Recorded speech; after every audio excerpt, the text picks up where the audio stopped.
The most disturbing worship song I've listened to in the recent past was written by something that has never prayed. It has never feared death. It has never confessed sin. It has never cried out for mercy. It has never stood in the awe of a mighty, holy God. And yet in less than 5 seconds, it produced lyrics about the cross, the grace of God, the hope of the resurrection, and the song was brilliant. It was good. That is what disturbed me, because it forced me to ask a question I have not been able to shake off. Can something sound like worship without actually being worship? And if it can, how would you and I know the difference? By the end of this episode, I want to show you why an ancient story from Genesis may hold the key to answering that question, and why the greatest challenge posed by artificial intelligence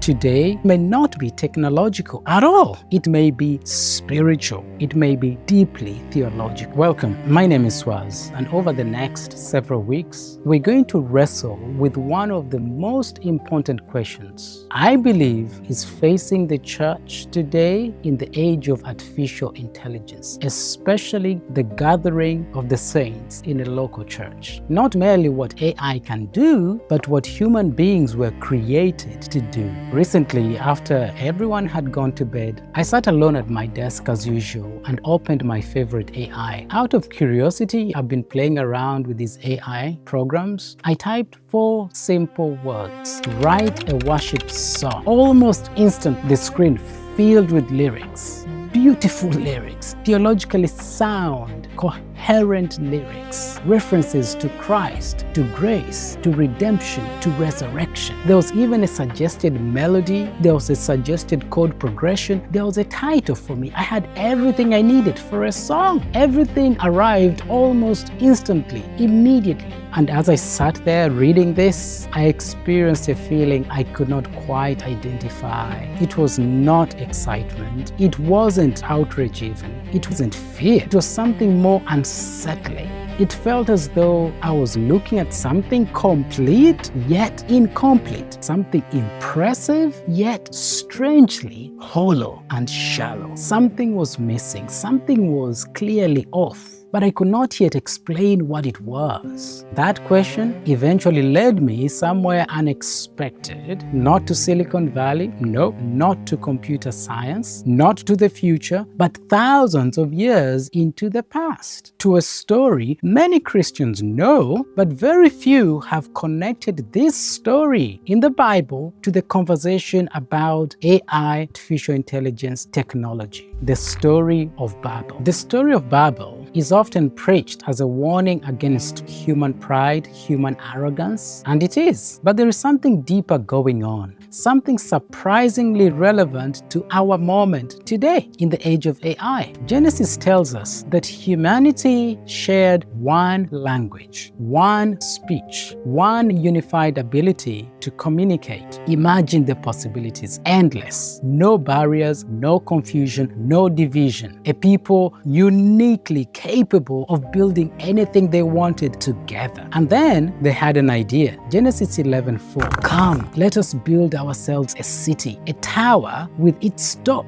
in the heavens, and let us make a name for ourselves. Notice what they did not say. They did not say, let us glorify God. They did not say, let us use our gifts for the one who gave them to us. They did not say, let us steward our abilities for his kingdom. Instead, they said, let us make a name for ourselves. That is the heart of Babel. Human creativity detached from human dependence. Human achievement completely disconnected from divine worship. The problem was never that they built something. The problem was why they built it. God had given them extraordinary gifts: one language, intelligence, craftsmanship, organization, innovation. The tragedy was not the existence of those gifts. Not at all. The tragedy was the direction of those gifts. The builders say, come, let us. How does God respond?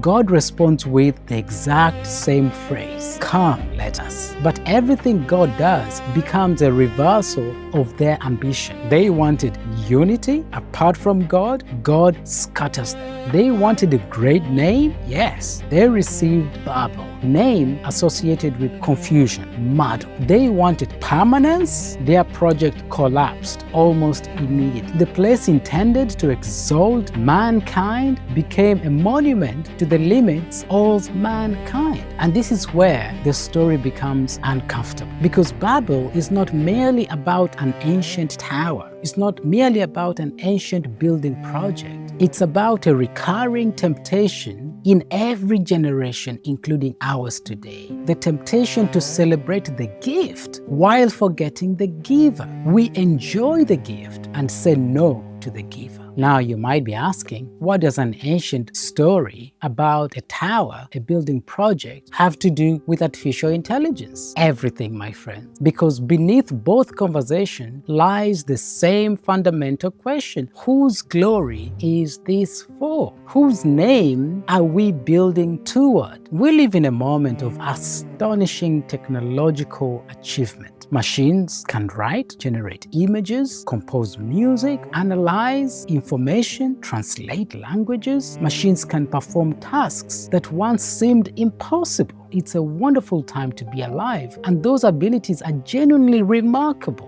As Christians, we do not need to fear innovation. We do not need to fear technology. Every good gift ultimately comes from a good God. Human creativity itself reflects the image of a creative God. But Scripture repeatedly warns us about something. The danger is not the tool. It has never been. The danger is the human heart, the human hand that uses the tool. The question is never simply, what can we build?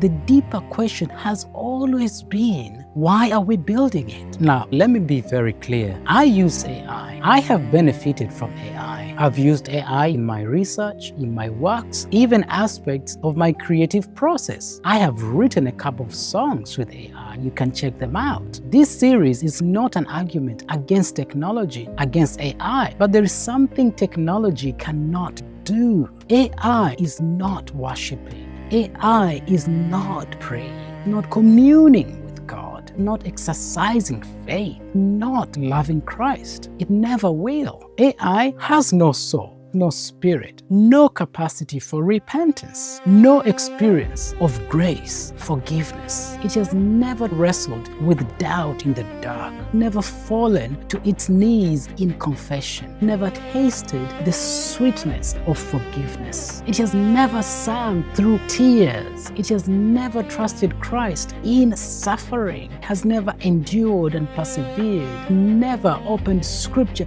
desperate for hope. It has never stood before God in awe and wonder, and that matters, because worship is not merely the production of religious content. Worship is the response of redeemed creatures to their Creator. The Westminster Shorter Catechism famously asks, what is the chief end of man? To glorify God and enjoy Him forever. AI has no chief end. It has an optimization function. These are not the same thing. So here's the question that will drive this entire series. Not, can AI generate worship music? Clearly it can, remarkably well, better than many musicians. The question is this: can a song be biblically accurate and still fail to be worship? Because worship is more than words, more than melody, more than emotional resonance. Worship involves a worshiper. And if what we call worship can be generated in a matter of seconds by something that has never known God, then perhaps the church, you and I, need to think more carefully about what worship actually is. The church's greatest danger may not be that machines learn to sing. It may be that Christians forget why they sing. In the next next episode, we're gonna go back to the very beginning. Before Babel, before technology, before the debate, we're gonna go back to Genesis 1. Because before we can understand what artificial intelligence cannot do, we need to understand what God created human beings to do. And what He placed within humanity is far more extraordinary than most people realize. Now, if this conversation has challenged you in any way, subscribe, like, share this episode with someone who needs to think deeply about the future of worship. Thanks for joining me, and I'll see you in the next one.